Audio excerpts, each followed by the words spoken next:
Bismillahirrahmanirrahim. Alhamdulillahi rabbil alamin. Wassalatu wassalamu ala al-mab'uthi rahmatan lil alamin. Wa ashhadu an la ilaha illallah wahdahu la syarika lah. Wa ashhadu anna Muhammadan abduhu wa rasuluh. Sallallahu alaihi wa ala alihi wa ashabihi wa man tabi'ahum bi ihsanin ila yaumiddin. Allahumma la ilma lana illa ma 'allamtana wa 'allimna ma yanfa'una wa zidna ilma innaka antal alimul hakim. Allahumma inna nas'aluka 'ilman nafi'an wa rizqan tayyiban wa amalan mutaqabbala. Kaum muslimin, kaum muslimat, jemaah subuh yang dirahmati Allah, Assalamualaikum warahmatullahi wabarakatuh. Dua surat yang tadi kita dengarkan bersama dalam surat subuh. Yang pertama surat Al-Qiyamah, yaitu pada juz yang ke-29, dan surat Tariq pada juz yang ke-30. Ada persamaan dari dua surat ini, yaitu mengingatkan tentang adanya kebangkitan, adanya kehidupan setelah kematian.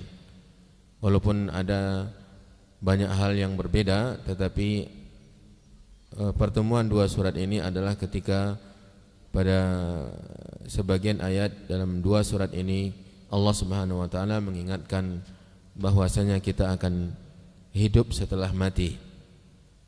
Walaupun banyak yang mengingkari, banyak manusia yang tidak percaya dan mengingkari kemampuan Allah untuk mengembalikan manusia kepada bentuk yang semula. Dan ini yang disebutkan oleh Allah dalam surat Al-Qiyamah, ayahsabul insanu allan najma'a 'idhama. Apakah manusia mengira bahwasanya kami tidak akan mungkin mengumpulkan kembali tulang-tulang mereka. Ini orang-orang yang tidak percaya sama sekali dengan kemampuan Allah, dengan kekuasaan dan kekuatan Allah, menganggap bahwasanya Allah itu seperti dia, lemah, tidak punya kekuatan, tidak punya kemampuan, tidak punya kekuasaan. Membandingkan kekuatan Allah dan kekuasaan Allah itu dengan kekuatan dia yang lemah, dicipta oleh Allah Subhanahu wa taala. Anggapan dugaan manusia ini dibantah oleh Allah pada surat Al-Qiyamah itu. Bala, justru iya, Allah Subhanahu wa taala bisa, Allah Subhanahu wa taala mampu dan berkuasa untuk menciptakan manusia kembali. Bala qadirina ala an nusawwiya banana. Bukan hanya sekadar mengumpulkan kembali tulang belulangnya, justru menyamakan jari jemarinya kembali seperti semula. Allah mampu, apalagi hanya sekadar mengembalikan tulang-tulang, meluruskan dan menyamakan garis-garis yang ada di telapak tangannya. Allah mampu. Qadirina ala an nusawwiya, meluruskan, membentuk kembali dengan persis, tidak ada bedanya jari jemarinya dengan garis-garis yang ada di jari jemarinya, dengan bentuk jari-jarinya. Allah Subhanahu wa taala mampu melakukannya. Mereka mendustakan kemampuan dan tidak percaya kepada kekuasaan Allah untuk mengembalikan manusia setelah kematian, karena mereka ingin semaunya berbuat dosa di dunia. Mungkin alasan yang disebutkan oleh Allah Subhanahu wa taala ini ada pada sebagian kita. Ada pada sebagian kita. Orang-orang tidak mau diingatkan tentang akhirat ketika mereka sibuk dengan usaha mengumpulkan dunia. Jadi mereka tidak mau mendengarkan kajian, tidak mau ke masjid, tidak mau melakukan ketaatan karena ini mengingatkan mereka kepada kematian. Sehingga mereka terhenti dari berbuat semaunya di dunia. Dan ini sudah diberitakan pula oleh Allah. Bal yuridul insanu liyafjura amama. Mereka mengingkari kemampuan dan kekuasaan Allah untuk menghidupkan manusia setelah mati karena mereka ingin berbuat fujur dalam kehidupan mereka. Dan pada ayat dalam surat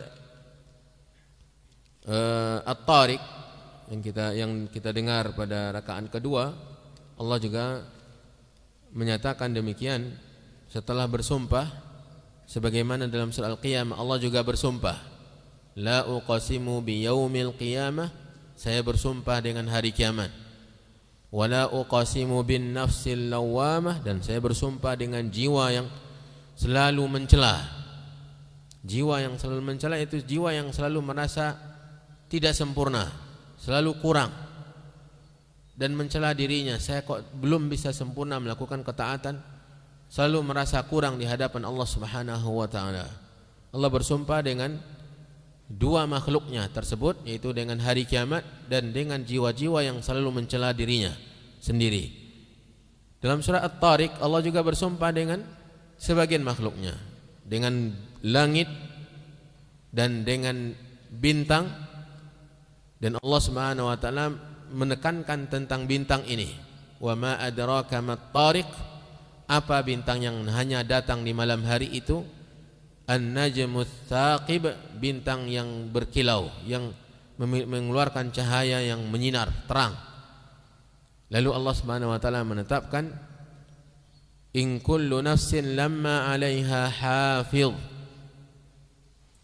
Ini sebenarnya menunjukkan adanya hari kebangkitan. Allah menetapkan tidak satu jiwa pun, in kullu nafs, tidak satu orang pun lamma 'alaiha hafiz, yang tidak punya pengawas, tidak punya atau tidak memiliki pengawas dari Allah yang mengawasi perbuatannya, yang mencatat tingkah laku dan pekerjaannya yang dilakukan, menetapkan bahwasanya akan ada hari kebangkitan. Kalau hanya sekedar dicatat dan diawasi perbuatannya dan tidak ada pertanggungjawaban, sia-sia, tidak ada pembalasan, sia-sia. Untuk apa dicatat amalannya kalau tidak ada kebangkitan? Jadi Allah bersumpah menetapkan adanya penjagaan, pengawasan, dan dicatatnya semua yang keluar yang kita lakukan di dunia ini, menunjukkan adanya pembalasan. Dan pembalasan itu mesti ada kebangkitan, ada kehidupan setelah kematian. Lalu Allah Subhanahu wa taala mengingatkan manusia yang menolak dan mengingkari. Di sana Allah membantah langsung, bala qadirina ala an nusawwiya banana. Justru anggapan manusia itu adalah anggapan dan praduga yang batil, karena kami, kata Allah, karena Allah Subhanahu wa taala mampu, jangankan untuk mengembalikan tulang-tulangnya, meluruskan jari jemarinya Allah mampu, dan menyamakan urat atau garis-garis yang ada di telapak tangannya Allah mampu. Itu bantahan Allah di ayat yang di sana. Sementara yang di sini Allah Subhanahu wa taala mengingatkan manusia yang menolak adanya kebangkitan dengan awal proses penciptaannya. Falyanzuril insan mimma khuliqa. Hendaklah manusia yang meragukan kemampuan Allah untuk mengembalikan penciptaan seperti semula, mengulangi kembali penciptaan itu, melihat dari apa ia dicipta. Falyanzuril insan mimma khuliq. Hendaklah manusia melihat dari apa ia dicipta. Khuliqa min ma'in dafiqin. Allah langsung menjawab pertanyaan karena memang tidak membutuhkan jawaban.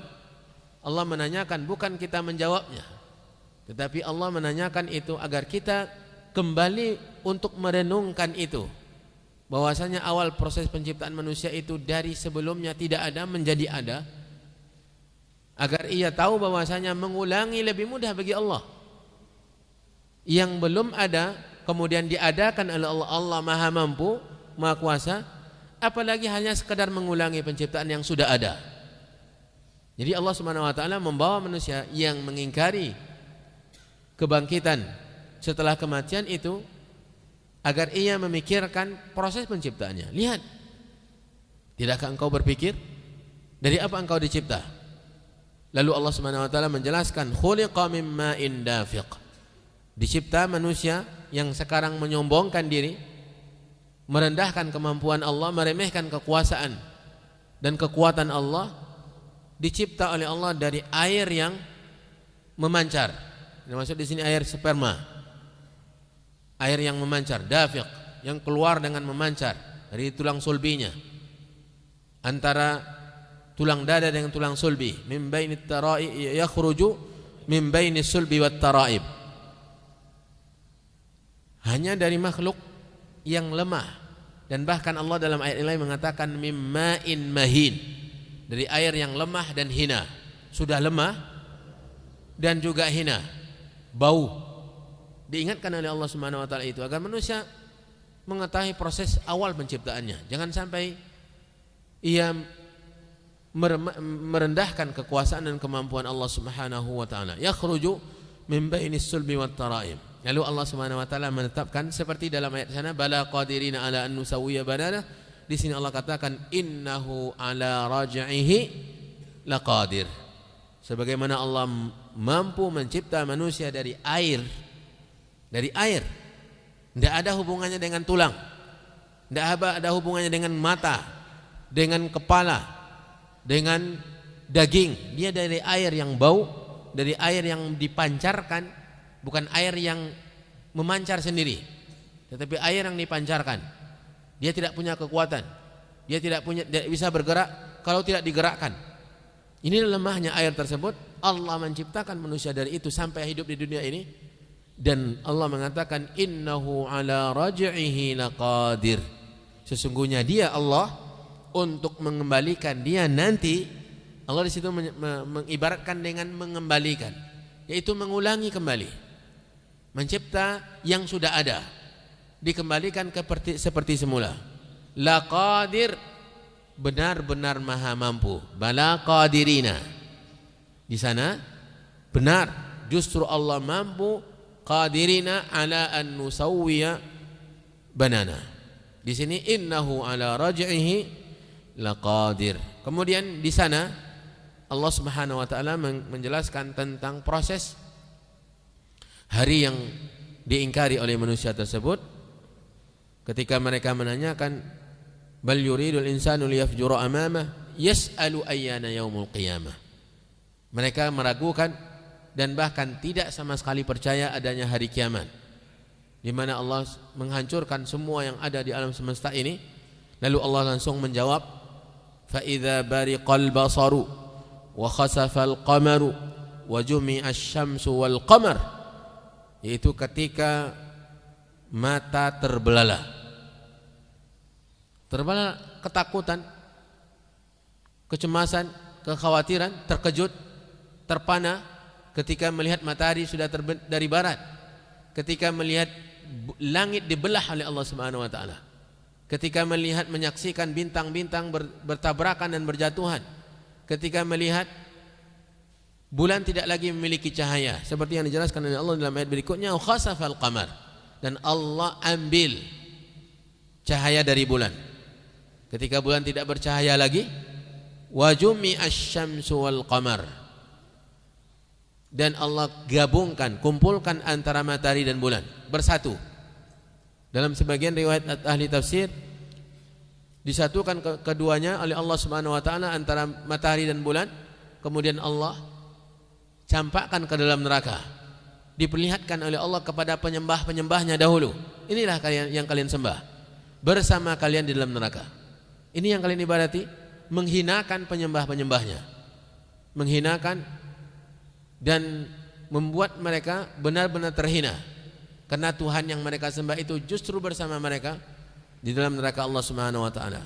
Kemudian dalam ayat yang sekarang ini, ayat At-Tariq, Allah juga menceritakan tentang proses hari kiamat, yauma tublas sarair, pada hari di mana Allah Subhanahu wa taala menguji dengan apa-apa yang dirahasiakan. Maksudnya ditampakkan, dimunculkan apa yang tersembunyi.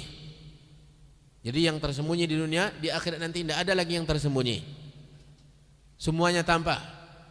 Yang sekarang kita sembunyikan dari perbuatan kita, di sana tidak, semuanya akan tampil di hadapan kita. Banyak proses-proses Allah Subhanahu wa taala membuktikan kemahaadilannya Di antaranya adalah Allah membuat kita ingat semua yang kita kerjakan. Ingat. Ingatan kita meliputi semua yang kita lakukan selama hidup di dunia. Dari yang sebesar-besarnya sampai kepada yang sekecil-kecilnya. Kita ingat. Seperti yang diberitakan oleh Allah dalam banyak ayat dalam Al-Quran. Alimat nafsun ma qaddamat wa akharat. Yauma idzin yatadzakkarul insan. Dijelaskan oleh Allah Subhanahu wa taala bahwasanya manusia mengetahui dan mengingat apa yang ia kerjakan di dunia. Yang kedua, Allah mendatangkan para saksi. Allah Subhanahu wa taala memiliki para saksi yang bersaksi di hadapan Allah bahwasanya manusia berbuat ini, berbuat ini, berbuat ini. Di antara para saksi Allah adalah para malaikat, para nabi, dan bahkan apa yang ada pada tubuh orang-orang yang berbuat, anggota tubuh manusia itu sendiri. Al-yawma nakhtimu ala afwahihim wa tukallimuna aydihim wa tashhadu arjuluhum.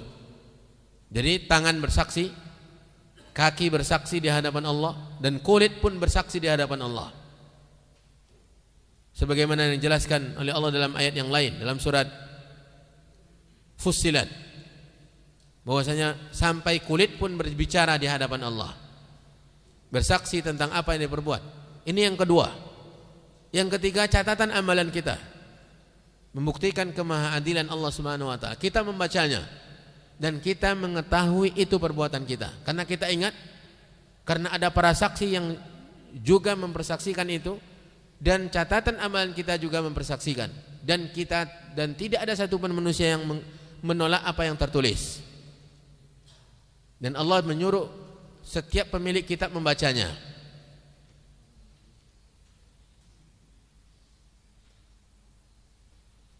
Wa kulla insanin alzamnahu ta'irahu fi unuqihi wa nukhriju lahu yawmal qiyamati kitaban yalqahu manshura iqra' kitabak kafa bi nafsika al-yawma 'alaika hasiba. Dan setiap manusia akan kami lilitkan di leher mereka perbuatan-perbuatan dosa yang mereka lakukan, sehingga mereka tidak bisa melepaskan diri dari dosa, dari tuntutan perbuatan mereka di dunia. Wa nukhriju lahu yaumal qiyamah, dan kami keluarkan untuknya pada hari kiamat kitaban, kitab catatan, yalqahu mansyura, yang ia temui dalam keadaan terbuka lembaran-lembarannya, tinggal dibaca. Lalu Allah perintahkan, iqra' kitabak, bacalah kitabmu, kafa bi nafsika al-yawma 'alaika hasiba, cukuplah engkau hari ini yang memperhitungkan, yang menilai dirimu sendiri, kata Allah Subhanahu wa taala. Jadi ini yang ketiga. Yang keempat, penimbangan yang akan ada neraca nanti diletakkan oleh Allah di hari kiamat. Wa nadha'ul mawazinal qista li yaumil qiyamah fala tuzlamu nafsun syai'a wa in kana mithqala habatin ataina biha wa kafa bina hasibin. Kata Allah Subhanahu wa taala, kami letakkan timbangan keadilan, mawazinal qista li yaumil qiyamah, dan tidak satu orang pun dizalimi haknya. Kalau dia berbicara kebaikan 100 kali, maka dia dapatkan sempurna. Kalau dia berbicara keburukan 100 kali, dia dapatkan sempurna, tidak dikurangi dan tidak ditambah. Adil. Ini juga antara bukti kehadiran Allah Subhanahu wa taala.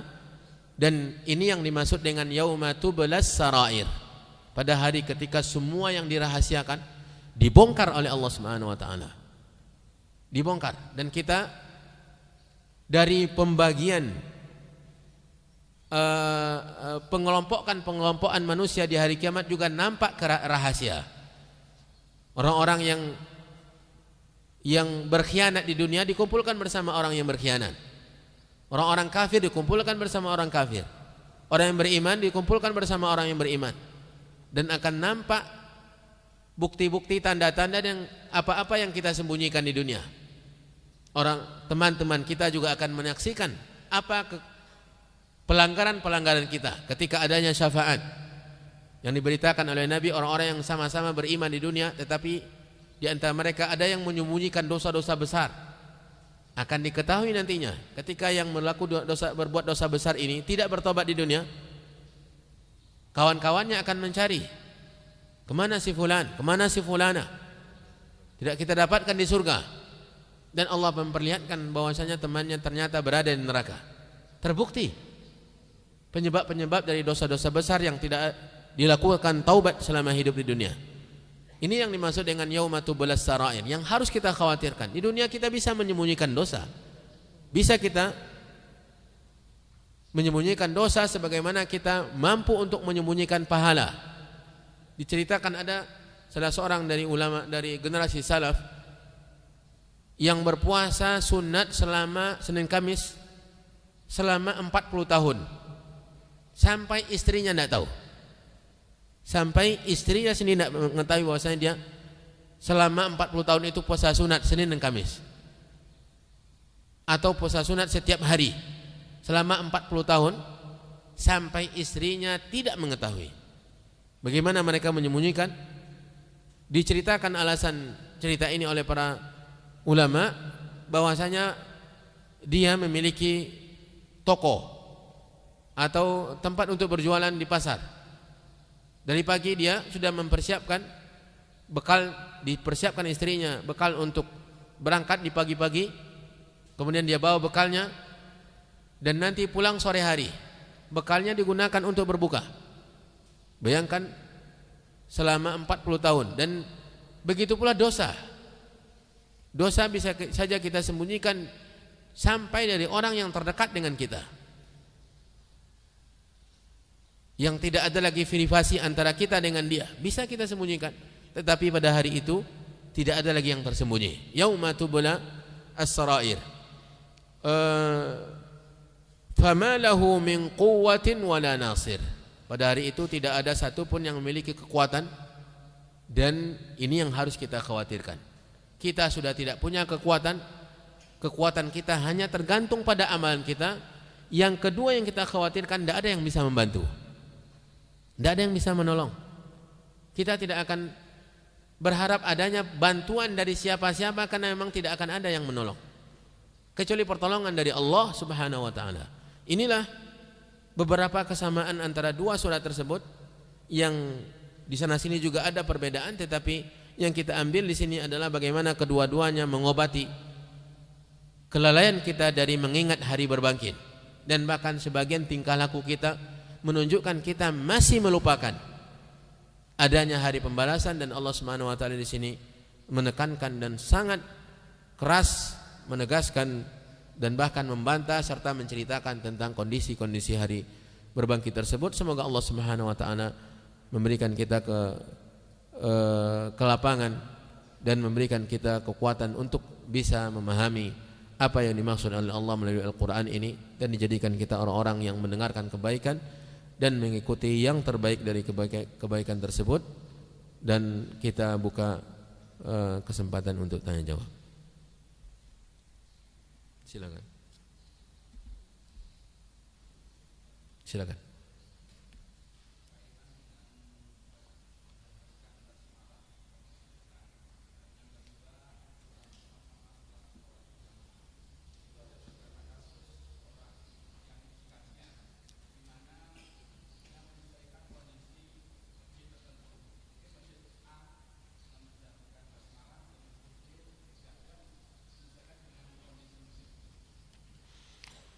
Ya, menjahar dan mensirkan basmalah yang dilakukan oleh imam, basmalah sebelum Al-Fatihah dalam sholat, ini perbedaan pendapat para ulama.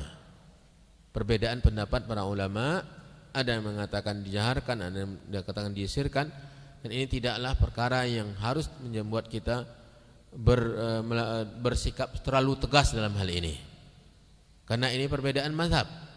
Artinya perkara yang dibolehkan berbeda pendapat, dan bolehnya seseorang mempertimbangkan maslahat dan mafsadah dalam hal ini.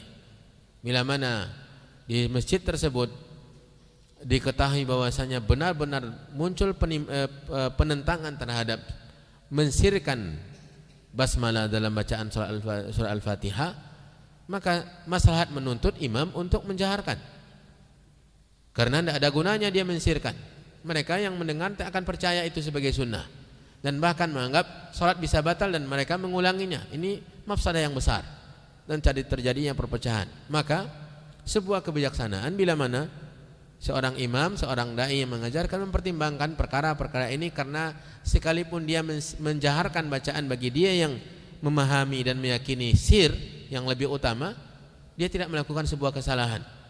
Dia tidak melakukan sebuah kesalahan. Adapun doa bersama-sama ini setelah setiap salat, setelah setiap selesai salat fardu, ini memang lebih berat daripada menjaharkan atau mensirkan bismillah sebelum Al-Fatihah, karena tidak ada satupun mazhab yang mengatakan doa berjamaah. Tidak ada. Kalau kita kumpulkan pendapat para ulama dalam berdoa, berzikir, berdoa bersama-sama setiap selesai salat, maka tidak akan kita temukan pendapat yang mengarah secara spesifik kepada pendapat ini. Maka saya katakan lebih berat daripada hanya sekedar mensir dan menjaharkan, karena ini memang jelas dalam perbedaan pendapat ulama. Adapun masalah tadi itu tidak ada permasalahan itu diceritakan dalam kitab-kitab fuqaha, apalagi dalam kitab-kitab mazhab. Maka saya rasa tidak ada toleransi dalam ini, kecuali bila mana tujuannya untuk mengajarkan kepada orang cara atau bacaan zikir yang sebenarnya. Karena banyaknya tambahan-tambahan dalam zikir dan dia ingin menjelaskan, ingin kalau memang dia termasuk yang merupakan panutan, lalu dia menjaharkan dan diikuti oleh makmumnya zikirnya, agar tahu mereka cara yang benar atau bacaan yang benar zikir, ini mungkin maslahat tersendiri. Tetapi hukum asalnya seperti yang tadi saya jelaskan, wallahu ta'ala alam. Bagaimana pelaksanaan puasa Senin Kamis di mana Rasulullah SAW, di masa Rasulullah SAW, dan bagaimana hukum dan dalilnya dibandingkan puasa sunnah lainnya? Senin Kamis puasa yang sangat disukai oleh Nabi SAW. Ketika ditanya khusus untuk hari Senin, kenapa engkau berpuasa? Lalu Rasulullah SAW mengatakan, karena hari itu hari saya dilahirkan. Hari saya dilahirkan. Bukan berarti Nabi SAW memperingati hari lahirnya, tetapi Nabi SAW memuliakan hari tersebut. Ini di samping itu, tetapi memang Nabi SAW kita mengikuti apa yang dilakukan oleh Nabi, terlepas dari apa alasan Nabi SAW. Karena kalau seperti itu kita akan berpuasa sesuai dengan hari lahir kita. Saya lahirnya bukan hari Senin, maka saya tidak berpuasa hari itu. Bukan karena itu, tetapi karena Nabi berpuasa hari Seninnya. Bukan karena lahirnya di hari Senin. Bukan karena lahirnya di hari Senin kita mengikuti berpuasa hari Senin itu, karena Nabi SAW berpuasa pada hari Senin, bukan memperingati hari lahir. Kalau begitu kita disunahkan untuk berpuasa pada hari lahirnya kita sendiri. Ada hari Sabtu, ada hari Ahad, ada hari Senin, ada hari Selasa, ada hari Rabu dan seterusnya. Ini untuk hari Senin. Adapun hari Kamis, Rasulullah SAW menceritakan bahwasanya di antara dalilnya bahwasanya amalan kita akan diangkat oleh Allah Subhanahu wa taala setiap minggunya pada hari Kamis dan hari Senin juga. Dan saya maunya ketika amalan saya diangkat itu dalam keadaan berpuasa. Dalam keadaan berpuasa, kata Nabi SAW. Maka ini di antara hikmahnya, tetapi tetap kita berpuasa karena Nabi SAW berpuasa. Nabi SAW melakukannya dan banyak, dan Nabi SAW menyebutkan di antara dorongannya seperti dalam hadis terakhir yang kita sebutkan tadi. Dan prakteknya tentu berpuasa, di hari Senin berpuasa, di Kamis berpuasa. Bila mana kita melazimkan setiap minggunya puasa Senin Kamis, maka ini sebuah keutamaan yang sangat besar. Sebuah keutamaan yang sangat besar. Dan dibandingkan dengan puasa sunat lainnya berbeda memang, karena puasa Senin Kamis ini lebih banyak harinya. Dalam satu bulan kita akan berpuasa sekitar 8 hari. Sekitar 8 hari dalam bulan Qamariyah, 8 hari. Senin Kamis minggu pertama, Senin Kamis minggu kedua, Senin Kamis minggu ketiga, dan Senin Kamis minggu keempat, berarti 8 hari. Terbanyak dari puasa-puasa yang lain. Seperti puasa 3 hari dalam sebulan, Itu hanya 3 hari, ini 8 hari.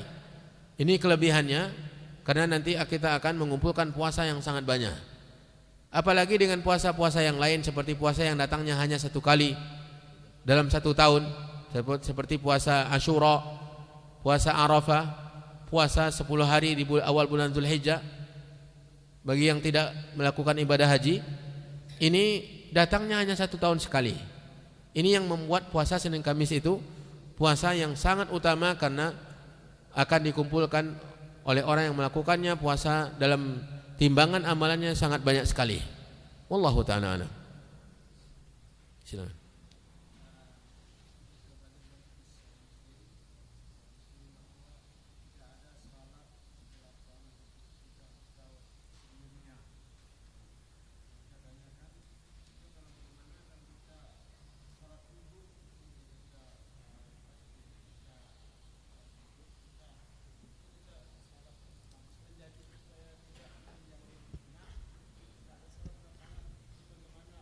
Ya, sudah sampai. Dalam pembahasan kitab Sahih Muslim, bahwasanya salat di lapangan di hari raya dijelaskan dalam babnya tidak ada salat sunat sebelum dan sesudah. Maksudnya salat yang berhubungan dengan salat sunat tersebut, salat qabliyah dan ba'diyahnya. Yang maksudnya tidak ada salat ba'diyah, qabliyah dan ba'diyahnya, karena dia salat sunat, bukan salat fardu. Yang ada qabliyah dan ba'diyahnya adalah salat fardu. Ini yang pertama. Yang kedua, tidak, yang dimaksud adalah tahiyatul masjid. Yang dimaksud adalah tahiyatul masjid, karena dia bukan masjid. Lapangan itu bukan masjid. Bila mana kita salat di lapangan, maka tidak ada tahiyatul masjidnya. Ini yang dimaksud. Adapun salat yang ada penyebabnya, bila mana kita memang belum berwudu dan berwudu, kemudian kita langsung masuk ke tempat sholat dan kita sholat, meniatkan sholat sunnah wudu, tidak ada masalah. Tetapi jangan menyengaja. Tidak boleh kita menyengaja, kita batalkan, atau kita tidak mau berwudu dan wudunya di rumah, atau tidak mau wudu di rumah karena nanti ingin sholat di tempat sholat Idul Adha atau tempat sholat ini. Ini tidak ada sunnahnya menyengaja untuk melakukan sholat sunat wudu di sana. Tetapi kalau memang kita batal wudunya atau lupa wudu di rumah dan kemudian kita wudu di tempat sholat tersebut, langsung setelah selesai wudu kita masuk ke tempat sholat dan ingin sholat sunat wudu, tidak ada masalah. Kalau memang itu sebuah kebiasaan kita, setiap selesai sholat, setiap wudu kita sholat sunat wudu, maka ini sebuah kebiasaan. Tetapi kalau hanya menyengajakan diri di sana, ini bukan sebuah keutamaan, bukan sebuah keutamaan, karena memang kita ingin menghilangkan kesan adanya sholat sebelum sholat Id, adanya sholat sebelum sholat Id, karena tidak ada sholat sebelum sholat Id, apalagi sesudahnya, kecuali bila mana kita sholat Idnya di masjid. Kalau seandainya kita sholatnya di masjid, maka bagi yang masuk masjid pasti akan duduk, maka untuk duduknya dia diperintahkan untuk melaksanakan sholat 2 rakaat, sebagaimana dijelaskan dari hadis-hadis Nabi yang sahih. Ini bila mana sholatnya di lapangan. Wabillahi taufiq.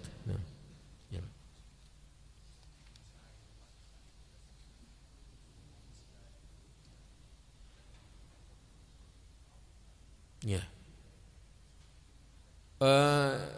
Kebangkitan itu mencakup semua manusia. Manusia yang paling pertama meninggal dan yang paling terakhir meninggal sebelum kiamat. Ketika dibangkitkan, mereka dibangkitkan dalam bentuk yang sama. Tidak lagi ada yang seperti usia di dunia. Tidak ada yang tua, tidak ada yang muda, tidak ada yang kecil, semuanya dalam ukuran yang sama, karena sama-sama lahir. Sama-sama lahir. Ukuran sama, situna dhira'an, 60 hasta. Ukuran manusia yang beriman ketika itu sama, bentuk, rupa dan sama, dan tidak ada lagi pertambahan usia.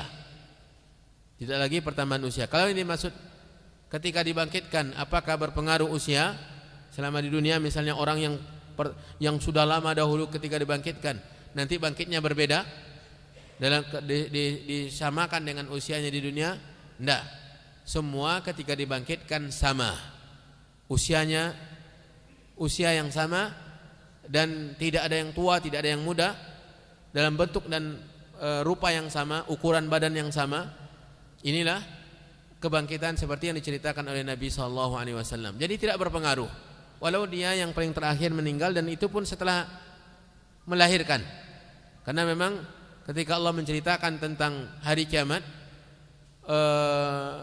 adanya orang-orang yang lahir ketika itu atau keguguran, adanya yang lahir, pasti ada yang paling terakhir lahir sebelum hari kiamat. Maka tetap dibangkitkan dalam bentuk dan rupa ukuran yang sama. Jadi tidak ada pengaruhnya, karena kita di dunia ini alamnya berbeda. Di akhirat nanti alamnya juga tidak sama dengan alam dunia. Jadi tidak ada lagi faktor usia. Perbedaan manusia dalam bentuk karena ukuran usianya, yang tertua dari nenek moyang kita dahulu atau sampai Nabi Adam dengan yang lahir sebelum hari kiamat, semuanya sama. Kalau ini maksud itu adalah tidak ada pengaruh usia di dunia dengan kebangkitan di akhirat. Karena Allah Subhanahu wa taala Maha Kuasa, Maha Mampu untuk mengembalikan penciptaan manusia dalam ukuran dan bentuk serta rupa yang sama. Wallahu taala a'lam.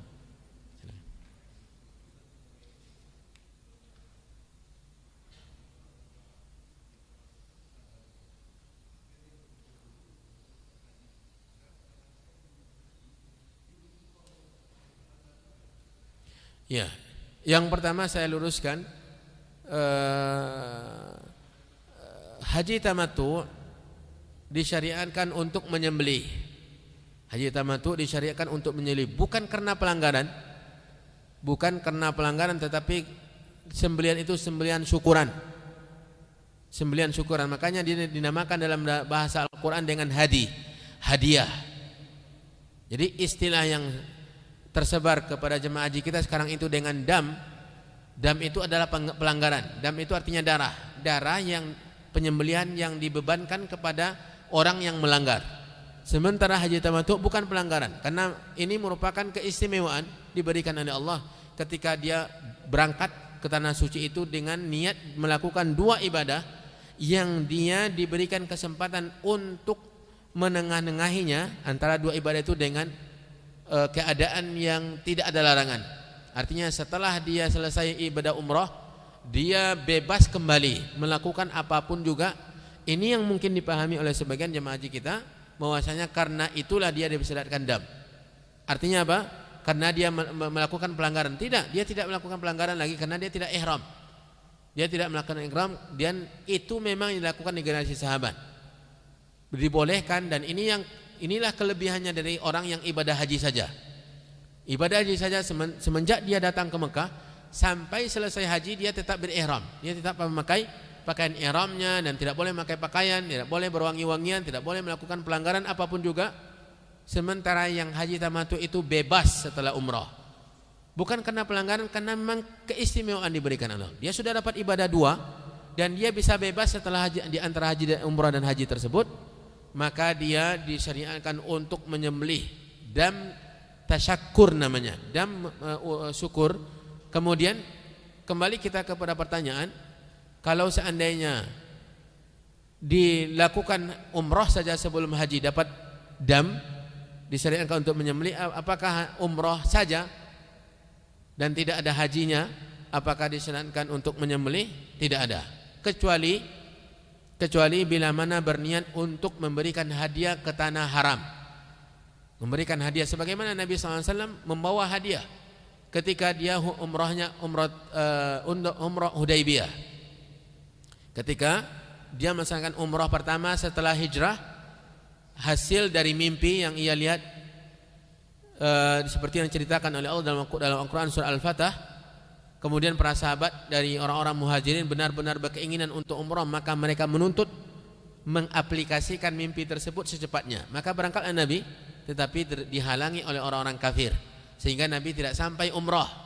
Ketika itu Nabi membawa hadiah untuk tanah haram dan tidak sampai, dan beliau menyembelihnya di Hudaybiyah.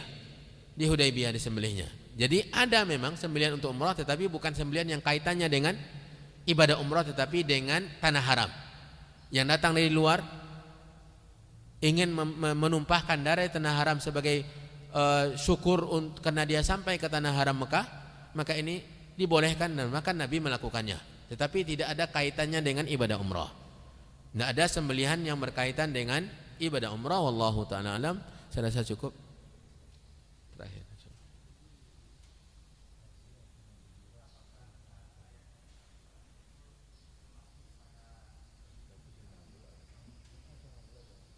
Ayat-ayat Al-Quran.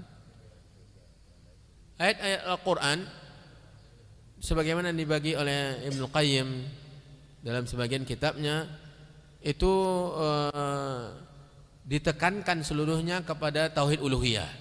Walaupun mungkin berbicara tentang rububiyah itu perbuatan-perbuatan Allah, mencipta langit, memberi rezeki, menurunkan hujan dan seterusnya, memperjalankan matahari dan bulan, ini semua perbuatan Allah, tetapi semua itu mengarahkan orang yang membacanya agar mereka mengibadati Allah. Makanya beliau mengatakan Al-Quran dari awal sampai akhirnya tauhid uluhiyah. Al-Quran dari awal sampai akhirnya mengarahkan manusia kepada tauhid uluhiyah, menceritakan tentang orang yang menyimpang dalam tauhid uluhiyah. Allah menceritakan tentang umat Nabi Nuh. Mereka meyakini rububiyah Allah, tetapi mereka tidak mau beribadah kepada Allah, maka dibinasakan oleh Allah. Menceritakan tentang orang-orang yang bertauhid uluhiyah, yang mengibadati Allah semata-mata dan jauh dari syirik, dimuliakan oleh Allah di dunia akhirat, di dunia ini. Kemudian Allah menceritakan pula tentang apa yang dialami oleh orang-orang yang bertauhid uluhiyah, orang-orang yang beriman dengan Allah, mengibadati Allah semata, di akhirat nanti mendapatkan surga, dan cerita-cerita tentang orang-orang yang dimasukkan ke neraka karena menyimpang dari tauhid uluhiyah. Jadi pada hakikatnya adalah Al-Quran itu dari awal sampai akhir menekankan dan mengarahkan manusia untuk menjadi abdi bagi Allah, untuk menjadi orang hamba yang benar-benar menghambakan diri, menyembah Allah semata-mata, berubudiyah hanya kepada Allah. Al-Quran diturunkan untuk itu, sebagaimana dijelaskan oleh Allah Subhanahu wa taala bahwasanya semua kitab diturunkan untuk mengajak menegakkan tauhid uluhiyah, dan bahkan semua nabi diutus untuk mengarahkan manusia kembali untuk mengibadati Allah semata-mata. Kemudian juga bahkan langit dan bumi ini dicipta oleh Allah untuk makhluk manusia agar bisa mengibadati Allah Subhanahu wa taala. Neraka dan surga dicipta oleh Allah untuk orang-orang yang bertauhid uluhiyah, dan neraka dicipta oleh Allah untuk orang-orang yang musyrikin. Inilah Al-Quran, dan itu pertanyaan yang bisa kita jawab. Dan terakhir, wallahu taala alam, wa sallallahu wasallam wa baraka wa an'am ala nabiyyina Muhammadin wa ala alihi wa sahbihi ajma'in. Subhanakallahumma wa bihamdika asyhadu an la ilaha illa anta astaghfiruka wa atubu ilaik. Wassalamualaikum warahmatullahi wabarakatuh.